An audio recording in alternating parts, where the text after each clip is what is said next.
All right, so then let's get started.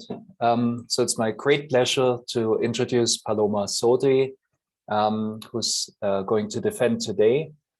She's going to talk about learning and inference in factor graphs with applications to tactile perception. And so I want to quickly take a moment to introduce and thank the committee. So David Wethergreen and Oliver Krömer, and the external committee members, Stuart Anderson from Meta AI Research and John Leonard from MIT. Also, in terms of procedure, quickly, if you have any questions during the talk, please only short clarifying questions. And then after Paloma's talk, we will start with questions to the committee, starting from the external members, and then open to the general audience finally. All right, so Paloma, please go ahead. Thank you so much for the introduction, Michael. So hi, everyone. I'm Paloma Sodi. Thank you for attending this talk. This is my PhD thesis defense talk, and I'd like to thank all my committee members for being here. And I'd also like to thank Frank, Wenjin, Chris also for attending the talk today. So over the course of the next 45 minutes or so, I want to make the case for how factor graphs are a powerful and flexible tool for solving many modern day robot perception problems. And we'll focus on three principal challenges to make these tools work across a broader class of problems in robotics.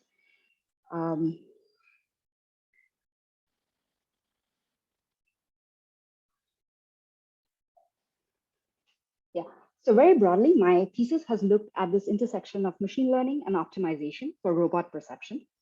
For instance, consider this robot here that is reaching out for a box on the top of a shelf. So it perceives this box as a stream of sensor observations, in this case, tactile image observations, which it processes through some learning and optimization module, which we'll get into later, to finally generate estimates of latent states that it cares about. In this case, the object poses over time. So what is this perception problem? I would like to motivate this using a story. So this is the story of an elephant and a group of blindfolded people trying to make sense of what they are perceiving. You can think of the elephant here as some latent states X that need to be estimated. However, each person only gets a local glimpse into the state in the form of touch observations here shown as Z. So each observation independently only tells us a part of the full story. But if we combine these observations over time, we can solve for the true state X. So more formally, we can solve for this inference objective, probability of states X, given observations Z. So coming back to the robotics context, consider this robot finger here that is pushing around an object. Now, oftentimes, the robot cannot directly see the object due to occlusions by the hand. Touch, in such cases, can provide local yet precise information about the state of the object. So in this video, the robot finger has a vision-based touch sensor digit attached to it that gives us high-resolution tactile images of the deformation at the point of contact. So what makes this problem hard? The first challenge here is that the tactile image observations are complex and high-dimensional, for which we don't typically have great a priori models. We hence need to rely on learning to extract salient feature information from these images. A second challenge is that of partial observability. So each tactile observation only gives us partial information about the object pose. We need to fuse multiple such observations over time to collapse uncertainty about the underlying object pose. So in order to reason over multiple such observations efficiently, we will model this problem as a factor graph optimization. So factor graph is a graph with two types of nodes. The first type are latent variable nodes that need to be estimated. In this case, the object poses over time. The second type are the factor nodes phi that encode relationships between variables. For example, dynamics factors shown here between consecutive poses. Now, if you're using just dynamics over time, our estimates will eventually drift. So to correct for that, we typically need some observation model factors that can map between these tactile image observations and the underlying states to correct for drift. Okay, so we hence end up with this factor graph representation of the problem where the optimization objective is to determine the most likely states x hat that maximizes the product of these factor potentials. And there exist sparse online solvers to solve for this objective efficiently in real time. So at a very high level, under Gaussian assumptions and linearization, this results in a least squares objective seen on the bottom left that can be solved for iteratively using Gauss-Newton-like solvers. Additionally, to solve for this linearized objective online in real time, we can exploit sparsity and online measurements by reusing factorizations from previous time steps.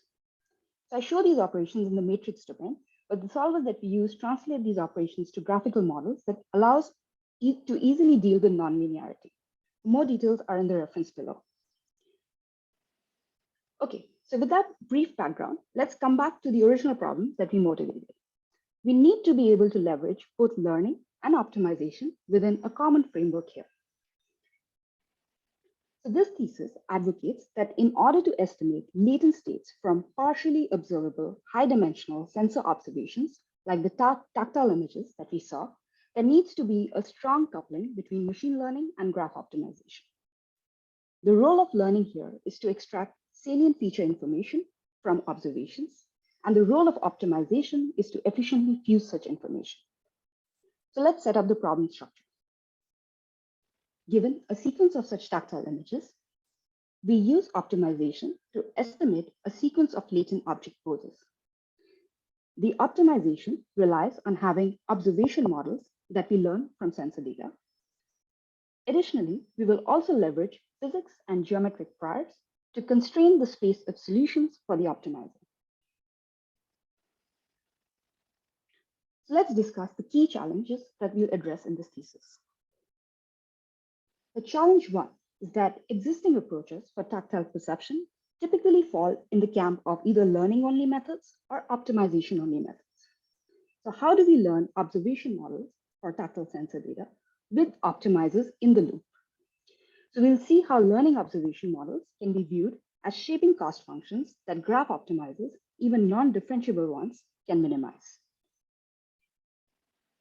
Challenge two is that existing approaches typically impose physics or geometric constraints as unconstrained penalties. So how do we guarantee satisfaction of hard constraints within online incremental graph optimizers? And we will see how we can utilize primal-dual frameworks to achieve this. Finally, challenge three is that existing approaches typically require prior CAD models for objects for tracking, which may not always be available. So what sort of tactile image representations allow us to generalize to novel objects? We'll see how learned surface normals can be used for both reconstructing and tracking novel object shapes. Okay, so we have these three challenges that we can contextualize more broadly at this intersection of learning, optimization, and representations. So the first challenge looks at the interplay of learning and optimization. The second one focuses on the optimization, and the third one lies between learning and representations. So let's begin now with the first challenge. Consider again this robot finger that we saw earlier with a tactile image sensor that is pushing an object. Now, at any time instance, we receive a sequence of tactile images that goes through a factor graph optimizer to obtain a sequence of latent object poses. As we saw earlier, the factor graph internally relied on having observation models that could map between observations and states. So what is this observation model in our case? Consider this planar pushing trial where the tactile image observations Z, generated on the top left, are being generated from pushing a rectangular object that is also rotating about the point of contact. So we design an observation model of the form that takes in a pair of tactile images and maps it to a relative object pose about the point of contact. And this is internally done by featureizing each image and mapping this displacement in feature space to the relative pose. So assuming we have trained this model, which we'll look at later, the relative pose predictions from this model during test time get then incorporated as relative factors between non-sequential poses in the factor graph as seen below. So what these factors do essentially is correct the accumulated drift in the object pose estimates over time, which would happen if you were using just dynamics priors. Additionally, we also incorporate some physics and geometric priors based on quasi-static dynamics and intersection costs. And this helps constrain the space of solutions for the optimizer. So the question that I'd like to focus on in this challenge is, how do we learn these observation models from tactile sensor data? So prior work in tactile perception has either focused on optimization-only approaches that relies typically on hand design models, or learning-only approaches that typically rely on having some additional information like prior object maps. So our work falls at the intersection where learning is used to extract salient information from measurements and optimization is used to fuse such information. So let's zoom further into this quadrant. Now in this learning and optimization quadrant, there are broadly three clusters of algorithmic approaches. The first is a decoupled approach that minimizes a surrogate loss and is agnostic to the optimizer during training. The second row minimizes the end-to-end loss, but has to rely on backpropagating through the optimizer and can be sensitive to its parameters. In the final row, we propose a method that both minimizes the end-to-end loss while making minimal assumptions about the optimizer. So let's dive first into the first row. So there are three steps now to this decoupled approach. So during training, we would collect ground truth trajectories in step 1 from a motion capture system. Step 2, we select any two timestamps along this trajectory, pick the pose and the tactile measurements at these timestamps, and add it to a dataset. Step 3 is to then train the observation model that we saw earlier on this dataset. So if you recall, that model maps a pair of tactile images to a relative pose value. So we can create a L2 loss since we have the ground truth data from motion capture and minimize this to train the model. And the reason why we call this a surrogate loss is that we do not invoke the optimizer anywhere during training. So we aren't really taking into account how errors in the model impact the final optimization errors during test time. So this is a typical planar pushing trial with a rectangular object. So to go into the experiments, the top left shows the tactile images that is being captured by the digit tactile sensor. And as the object is pushed, as you saw earlier, we see the contact patch in the tactile images move around. So I'd like to highlight this particular result here on the final object pose tracking performance, where on the left, we have the learned relative tactile factors that we use during test time in the graph optimizer. And on the right, we have results using only a contact detector, which is information one would get from a typical binary contact sensor. So for this trajectory, the contact detector only estimates on the right drift enough that it localizes about a wrong point once we make and break contact. And here are results on 5 different trials pushing a rectangular object. And we see the learned tactile factors are able to reliably track the object over time, recovering poses close to their true trajectory and matching oracle performance closely. We also evaluate on 2 different objects, the results of which are in the thesis.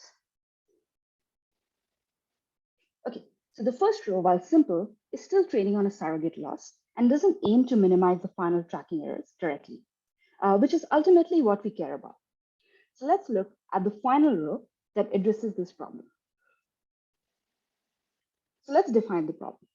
The learning now must consider the optimizer in the loop. So what would this learning look like? In the forward pass, we have a learn observation model that feeds into this graph optimizer to produce an optimized trajectory x hat. This is then compared to a ground truth trajectory xgt so as to compute an end-to-end tracking loss L theta. Now think of the ground truth trajectory here as the planar pushing trajectory that we captured using motion capture, and the optimizer is what the graph optimizer gives us as a solution. So once we have these 2 trajectories, a typical approach would be to backpropagate through this optimization step to update theta. But there are 2 main problems with this direct approach. The first problem is that many state-of-the-art graph optimizers are not natively differentiable. For instance, the ISM2 graph optimizer, used popularly for SLAM, invokes a series of natively non-differentiable Bayes tree operations and heuristics. A second problem is that even if one did want to differentiate through this nonlinear optimizer, one would typically have to do this by unrolling through successive optimization steps, and then propagating back gradients through the optimization procedure. However, training in this manner can have undesired effects. So for instance, prior work has shown cases where even though unrolling gradient descent may drive training loss to zero, the resulting energy surface need not have a minima on the ground truth, shown in black. So in other words, the learned energy surface can be sensitive to the optimization procedure used during training. For instance, the number of unrolling steps or even the learning rate. So we'll revisit this plot later. So we argue that instead of caring about the optimization procedure itself, we should instead care about the shape of the function that the optimizer is minimizing. And this is precisely what energy-based models aim to do. So in this paper, we propose an approach, LEO, learning energy-based models in factor graph optimization, that applies ideas from energy-based learning to our problem. So let's first understand the intuition, and then we'll look at the math. So let's start with the ground truth trajectory here, shown in XGD. So to easily visualize the energy function, we will collapse this trajectory down to a single axis.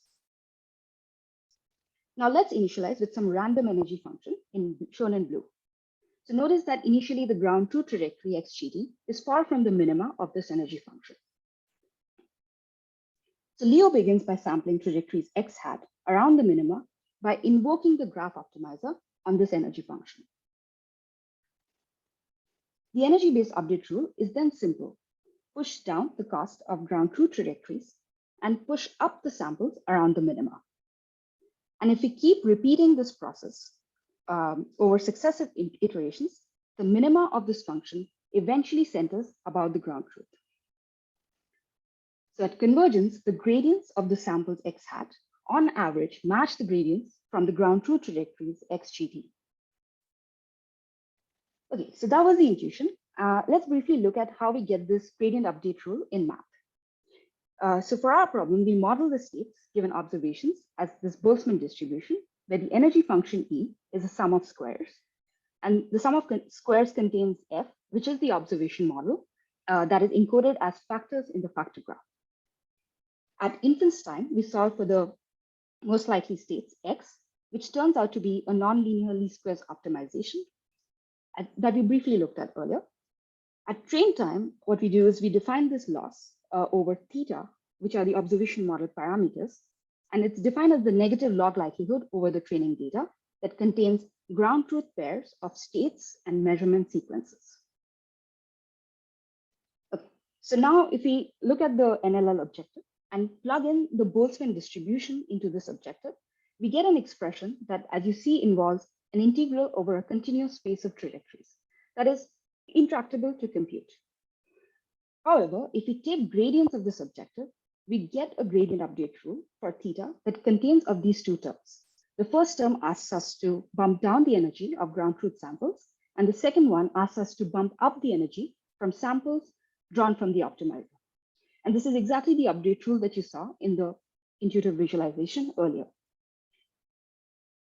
Okay, so we hence end up with a simple three-stage algorithm where for each training example, XGDI, ZI, we solve for the graph optimizer objective. In stage 2, we then sample trajectories from the graph posterior solution. In this case, since we use a Gaussian approximation, we can use the mean and covariances. And finally, from the sample trajectories, we can compute the gradients at the ground truth and the optimizer solution and take the difference. And gradients from different training examples are then pooled together, as seen at the bottom, to update parameters theta from theta k to theta k plus 1. So how does LEO work in practice? So let's begin with a simple 2D problem. We have samples from a ground truth function shown in green, and we would like to learn a network that maps points xy to an energy value. So we randomly initialize this network, visualized here, where the high energy values are in dark blue, and low energy values are in white. Notice that initially, the ground truth is far away from the minima in white. Over successive Leo iterations, the energy values in white converge to the basin around the ground truth function in gray. We repeat this experiment with varying seeds and samples and observe that Leo consistently converges to an energy function that would place low energies at the ground truth samples from the green function and high energies elsewhere. So we evaluate Leo also on a number of 2D synthetic navigation datasets. So in the top row, you can see successive iterations where we convert from some initial observation model parameters, in this case, the covariances, to values that make the optimized trajectories look like ground truth. In the bottom row, you see the quantitative results where we compare against two types of baselines, a learning-only baseline like LSTMs, and a black box search baseline like Nelder-Mead and CMUs. And the metrics here are the translational and rotational tracking errors, and number of optimizer calls per sample. So the takeaway here is that across most data sets, Leo achieves low tracking errors with minimum calls to the optimizer. And we return back to the original planar pushing example, where we evaluate Leo on like test dataset trajectories with two different objects, the rectangle and an ellipse. And we initialize it with random model parameters. And over successive iterations, it's able to learn parameters that would drive the optimized trajectories in purple close to the ground truth in gray dotted lines. Okay, so that was challenge 1. Let's now move on to challenge 2, where we look at imposing hard constraints from real world physics or geometry.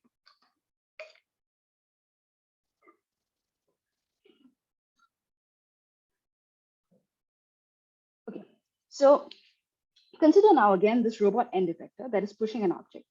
But the thing now that we're interested in is that we have this prior information that end effector cannot go through the object.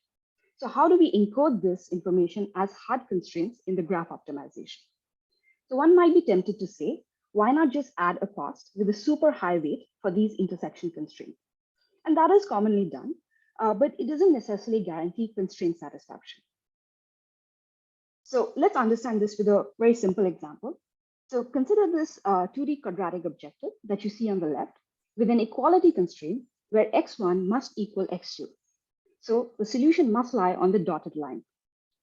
Now, if we add in the constraint x1 equal to x2 as a penalty, we see that at the optima x star, the gradient does not go to 0, no matter how high we make the penalty row.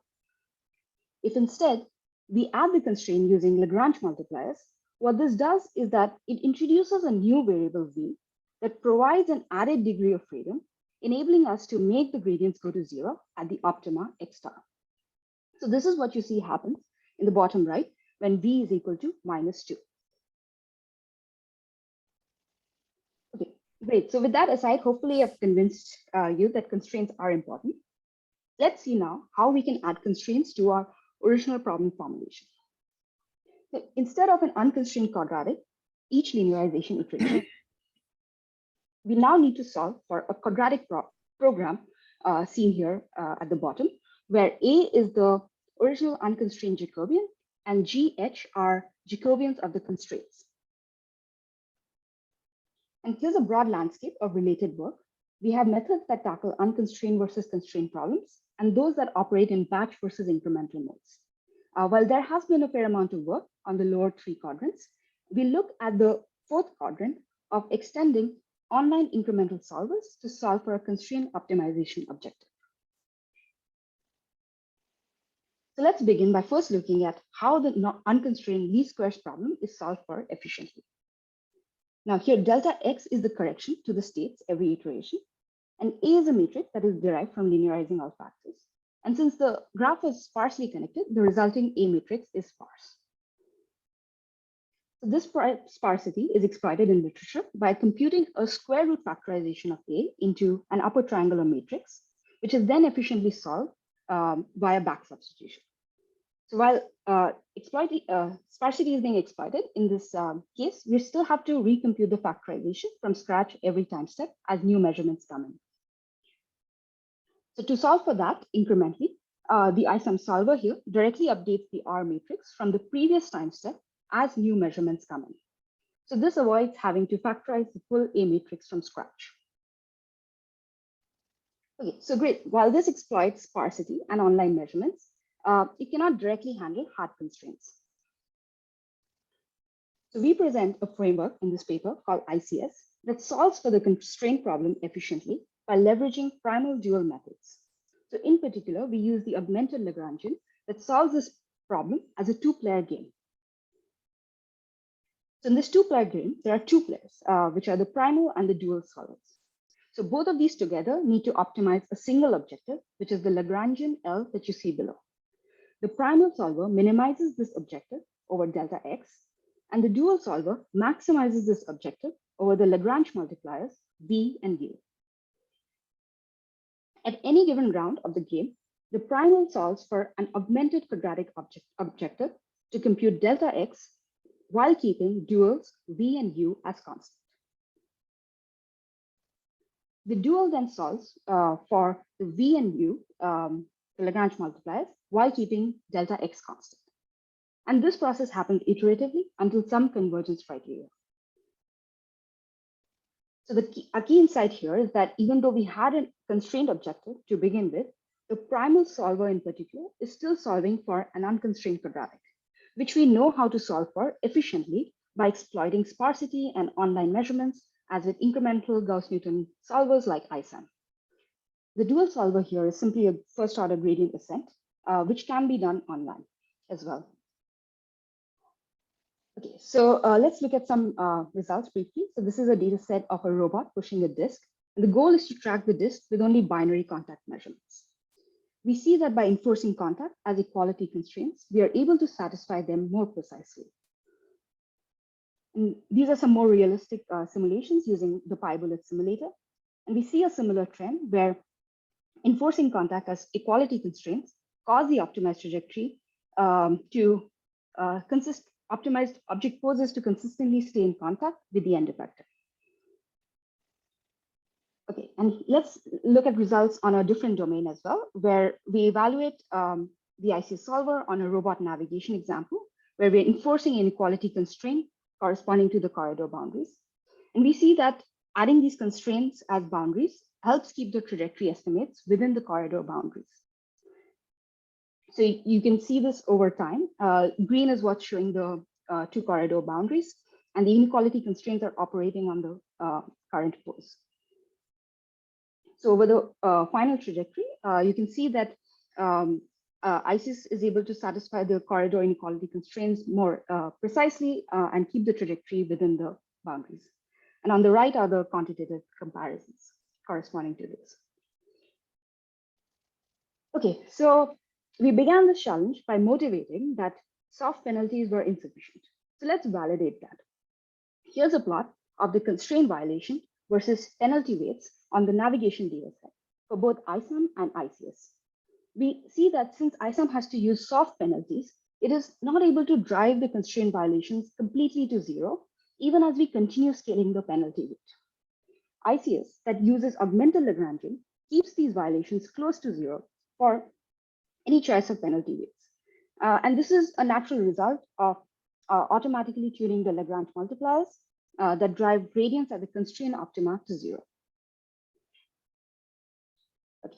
Finally, this idea can be generalized to beyond operations on matrices.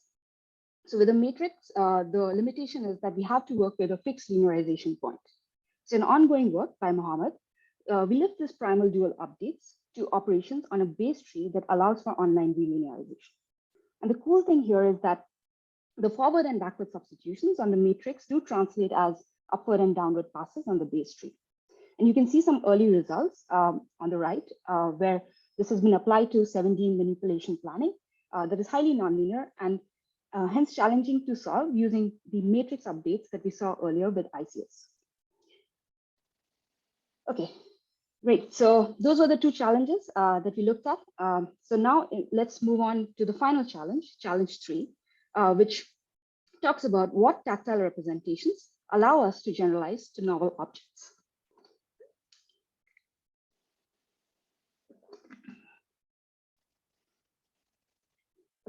So let's bring back the tactile images that we saw right at the beginning.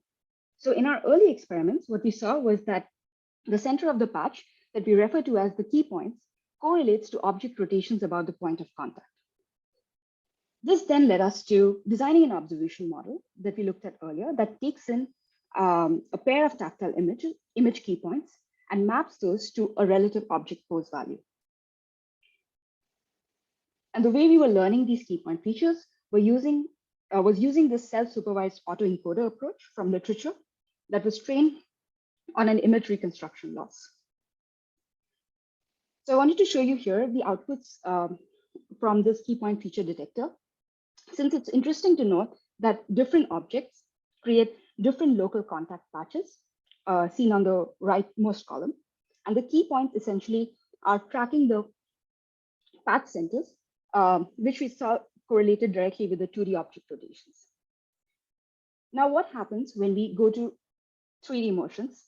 So when we go to 3D motions, the key point by themselves, what we find aren't informative enough. So on the left, you see this in-hand manipulation setup. And on the top, you see some tactile images from a 3D cube object. And the thing to note in the tactile images is that the contact pad geometry changes depending on what part of the cube object is in contact. And the key points aren't able to track everything that we care about for 3D object tracking. So we additionally want to capture the local contact pad geometry here. So to do so, we leverage this observation that what the tactile image is fundamentally capturing is surface normal information of the object. So this is what you see on the image on the left from Yuan et al. That illustrates the physics of tactile image generation. So when the object is pressed on the gel and deforms it, the color and intensity of illumination at each pixel correlates with the local surface normal that it makes with respect to the gel. So how do we then learn to predict these surface normals from the tactile images? So for this, we leveraged image translation networks from literature, where we first extract ground truth surface normals for both sim and real data. And we then use this pix-to-pix image translation network, which trains a conditional GAN, in which the generator is predicting surface normals from the tactile image inputs, and the discriminator is classifying ground truth as real and predicted surface normals as fake images.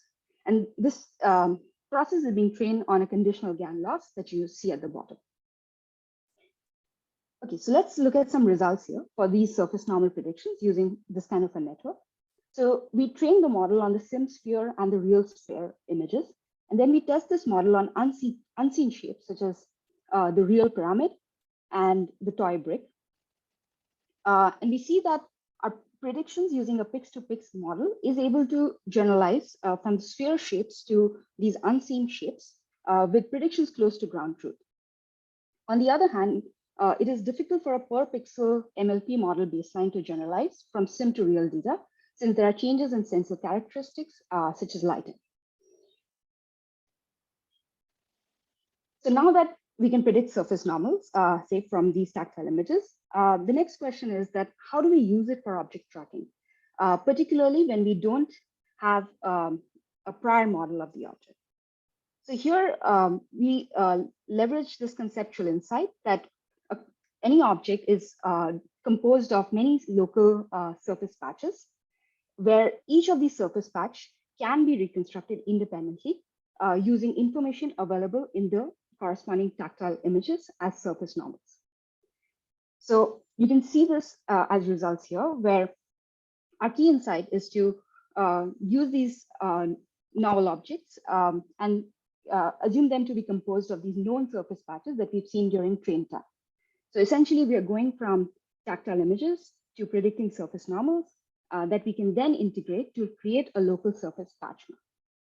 And as you see, this process does generalize across these different objects in both sim and real. So we propose a two-stage approach, patch graph, in this paper, where in the first stage, we learn this mapping from tactile images to surface normals using a pix-to-pix image translation network. And in the second stage, we use these surface normals within a factor graph to both reconstruct a local patch map and then use that to infer 3D object poses.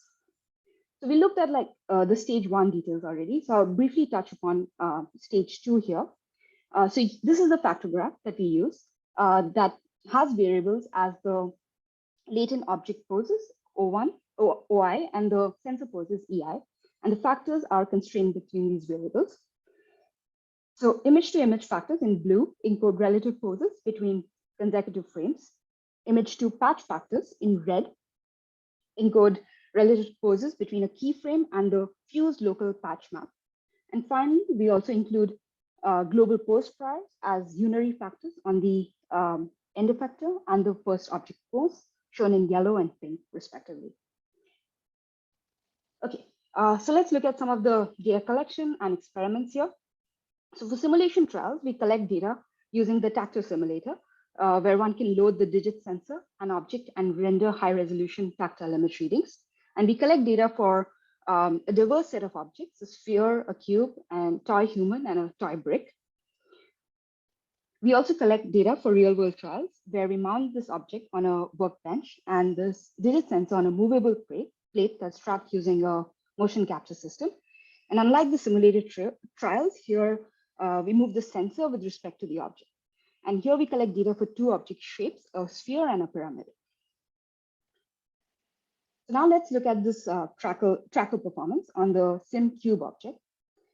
We see that compared to baseline, such as pure like constant velocity, which is using just the velocity only factors, and image-to-image baseline, which is using just pairwise image registration factors, our approach patchcraft has the lowest tracking errors and does match ground truth patch performance closely. These are performance results on a different object, which is the toy human in simulation, where we see the similar trend. And the interesting thing here is that the information being used to track the object is the local patch map that's being reconstructed. So that's what you see in light green in the two right columns. So for real trials, since we don't have this object model, we'll look at the qualitative patch map reconstructions, which is fused based on the poses being estimated by the optimization.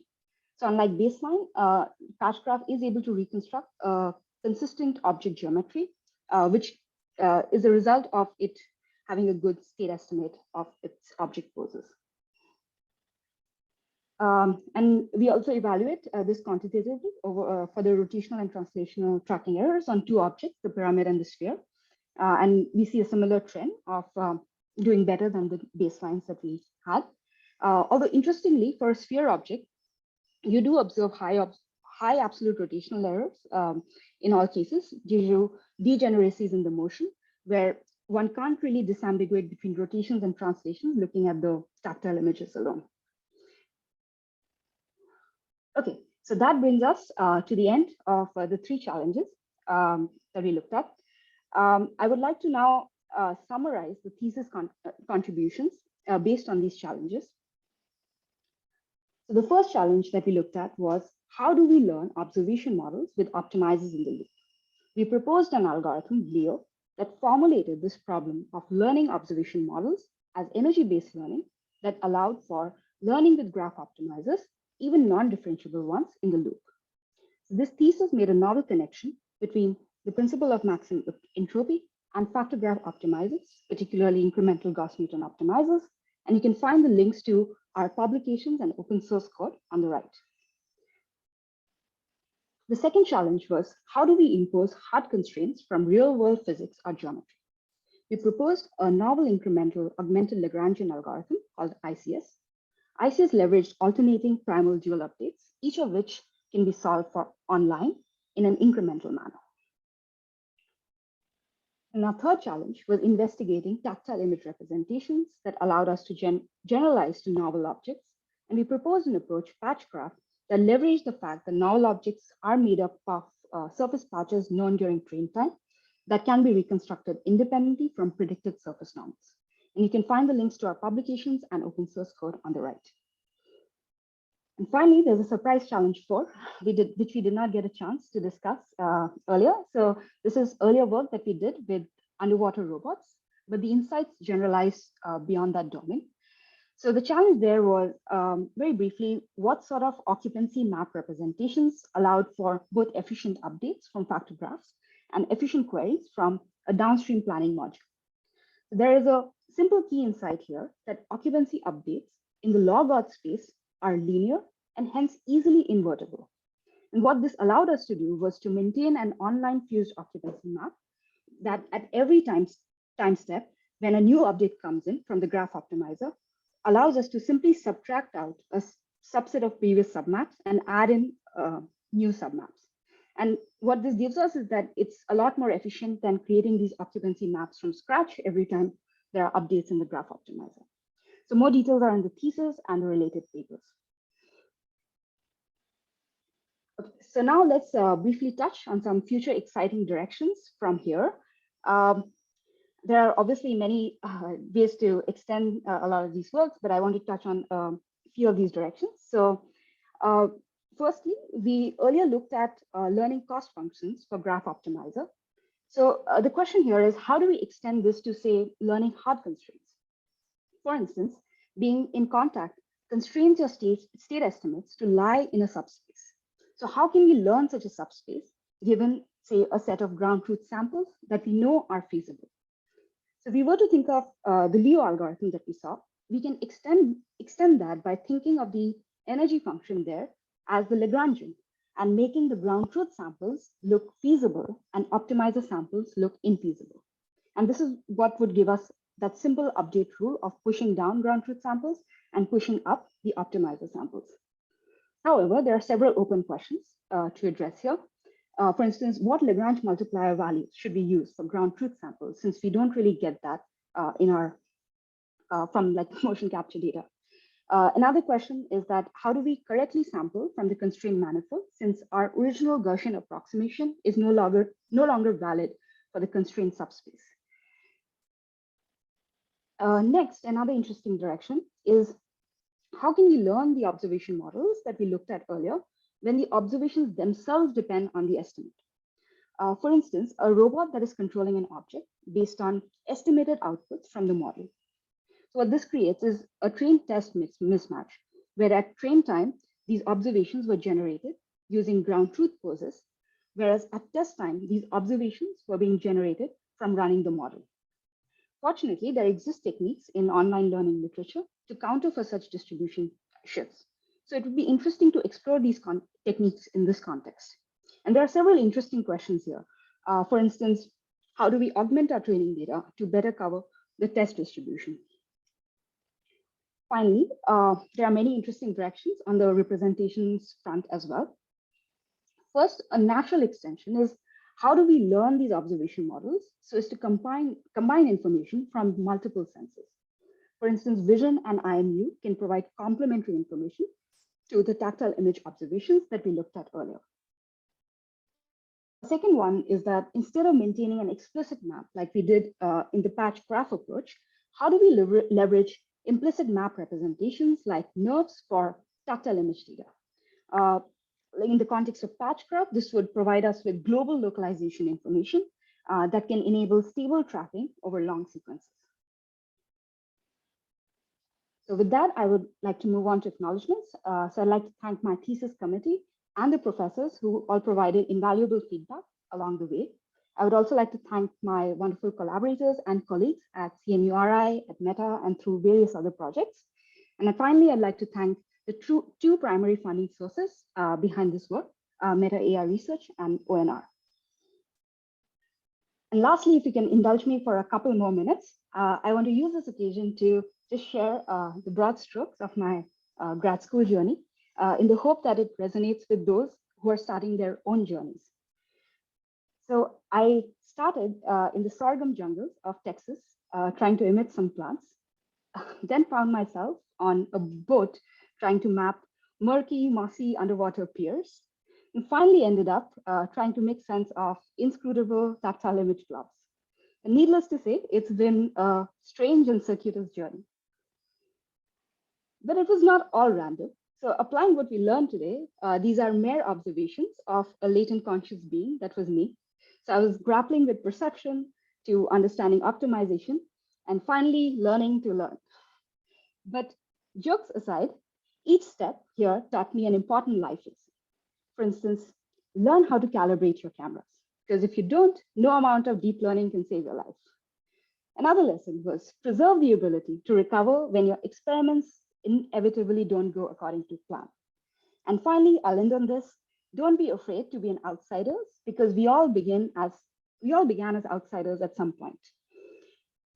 With that, thank you so much for your time, and happy to take any questions. Yeah, thank you very much, Paloma.